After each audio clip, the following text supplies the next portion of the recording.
Aiden. Parties. God, did I hate parties. Don't get me wrong. I knew how important they were.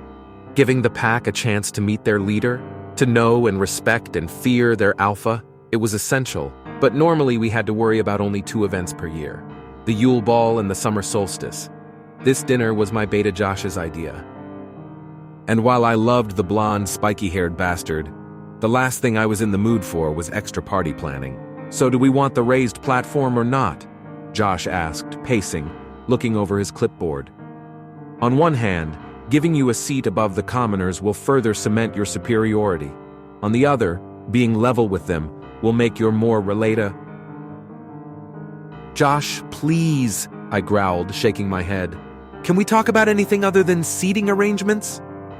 Josh stopped, put down the clipboard, and looked me squarely in the eye. He was probably the only werewolf in the whole pack who had balls enough to make direct eye contact with his alpha. But that was because, when Josh gave me a look, it wasn't as a challenger. It was as my best friend. I knew the difference. Normally, you want to go over every single detail. It was true. I sweat the details. I wasn't a micromanager, but if you're the alpha, you have to be decisive at all times, about everything. But right now, I'm just not feeling it, Josh, I said. That all right? Of course. It's just I think tonight will be good for you, for the morale of the pack, and who knows, maybe for some lucky lady. He grinned mischievously. You're playing matchmaker on me, really? Or was that Jocelyn's idea? I noticed Josh's body stiffen at the mention of his current partner. She'd been mine the previous season, but there were no hard feelings. We were both adults. Josh sat down across from me, and I knew from the crossed arms I was in for one of his trademark pep talks. Great. Look, Aiden, he said, waving his arms animatedly. I know you've been through a lot lately, man. The East Coast pack has faced a lot of challenges the past few months.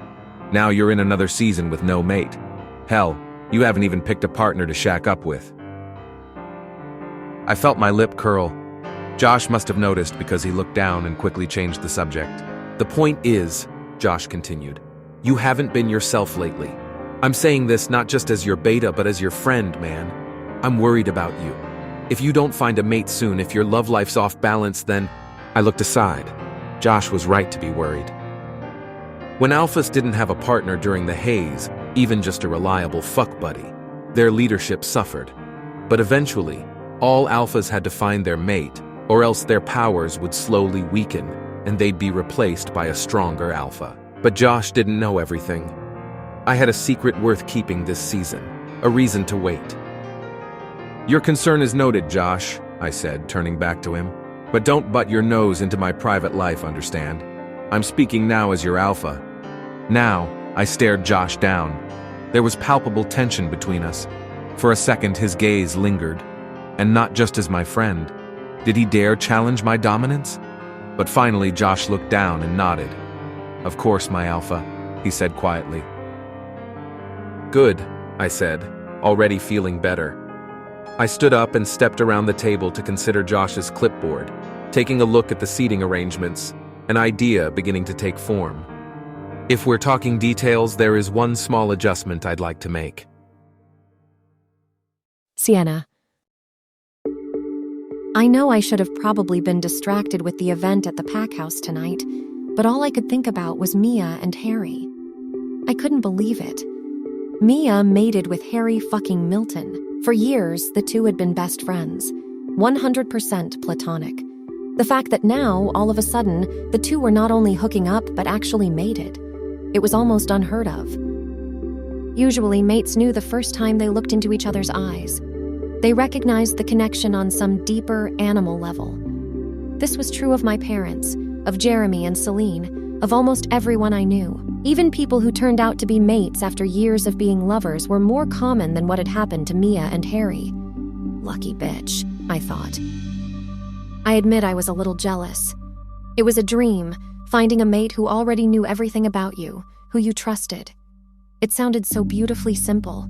Unlike my no sex, no mate, all haze situation, I opened my closet and searched for something to wear to the dinner.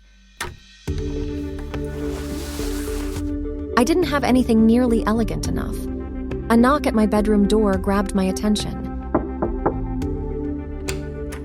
"I knew you were hopeless, sis," Celine said, stepping inside. "Which is why I came prepared." In her hands was a beautiful evening dress made of light green silk, so long it seemed to never end. I only needed a glance to know it was perfect. "How did you?" I stated. "I bought it for a ball 2 years ago, but with my complexion, it just didn't work. I never even wore it, so I saved it for a rainy day." I could see why it wouldn't have worked. Celine was a platinum blonde. Green called for red hair, like mine. "Well," Celine pushed, "are you going to stare all day or try it on?" I didn't hesitate. Never shy about being naked around my sister, I stripped my clothes off and slipped into the dress. It felt like it had been made for me, even though Celine and I were different sizes. She was tall and waifish, whereas I was more curvaceous. So how was it that this dress made me look as if my body was poured into it? "I tailored it just for you," Celine said, winking, as if reading my mind. I took a look in the mirror and couldn't believe the reflection that stared back at me. The dress ended gracefully at my ankles, with the generously open back tapering just above my butt and the front accentuating my cleavage. I was right about the color. My red hair and bright blue eyes made the green positively pop. "Dad's going to have a heart attack," Celine laughed. "You look amazing, but..." Yeah, I could see what Celine was saying. The dress was undeniably sexy, but right now I didn't care. Nothing had ever felt more right in the world. "It's perfect," I said. Celine beamed and gave me a hug. "Come on, let's show Mom." It didn't take long for both Mom and Dad to have their predictable reactions. "You look delectable," Mom said. I grimaced. That word choice could not be worse. Yes," Dad said, looking anywhere but at me directly. "Very beautiful. That's all right, Dad?" I laughed. "You know," Mom said, stepping toward me, "looking at you in this, I can almost forget for a second that you're only 19. It makes me wonder if a certain alpha would feel the same." "Mom," I said, rolling my eyes, "this is just a chance for locals to meet their leadership. Can we move on?" Again, my conversational sway over the family seemed to be working. They were already asking Celine what she would be wearing. But then my mother shook it off, remembering her favorite topic, gossip. "Sienna," she said, "your meddling mother did hear a little rumor, though. That's the reason our beloved Alpha is inviting all these strangers into his pack house. It's to find himself a lover for the season." And just like that, my happy bubble burst. The last thing in the world I needed was Aiden Norwood looking for a lover tonight and settling on me, especially after our chance meeting by the riverbank. I wasn't going to be any wolf's side piece, alpha or not. I wanted a lifetime mate. I scowled at my mother. "Really, Mom? Just for once, could you not?" "I'm just saying," she said, hands up, defensive. "He doesn't have a partner for this season. Is it so wrong to fantasize a little, Sienna?" "Yes, Mom. It was wrong, and it wasn't a fantasy.